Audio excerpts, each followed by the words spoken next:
सबै नेपालीले हेर्नै पर्ने भिडियो। लेखक मोहन प्रसाद ढुङ्गेल। भिडियो शीर्षक जनशक्ति विदेश जानु भनेको देश अपाङ्ग बनाउनु हो। हेर भाइ बहिनी हो, देश त स्वतन्त्र छ रे, झण्डा फरफराउँछ, राष्ट्रगान बज्छ, तर देशको अङ्ग जनशक्ति विदेश जान बाध्य छन्। खेत बाँझो, उद्योग बन्द, अस्पतालमा दक्ष जनशक्ति छैनन्। अनि नेताहरू भन्छन् विदेश जाऊ, कमाऊ। यो त रोजगारीको बहाना होइन, देश अपाङ्ग बनाउने नीति हो। विदेशीले बन्दुक लिएर आएनन्, कागज लिएर आए। अनुदान, सल्लाह, शिक्षा, रोजगारीको नाममा देशको नीति कब्जा गरे अनि जनतालाई बेरोजगारी बनाएर देशबाट विस्थापित गरे। देश खाली भयो, कब्जा गर्न सजिलो भयो। नेता मोहरा भए, कार्यकर्ता मौन भए अनि जनता विदेश जान बाध्य भए। देश स्वतन्त्र देखिन्छ तर आत्मा बन्धक हुन्छ।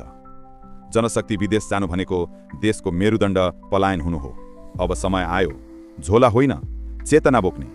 देशको अङ्ग देशमै राखौँ, शक्ति पलायन होइन, शक्ति निर्माण गरौँ अनि भनौँ देशको अङ्ग देशमा राख। यो भिडियो हजुरलाई कस्तो लाग्यो सबैले शेयर गर्नुहोस्। जय नेपाल।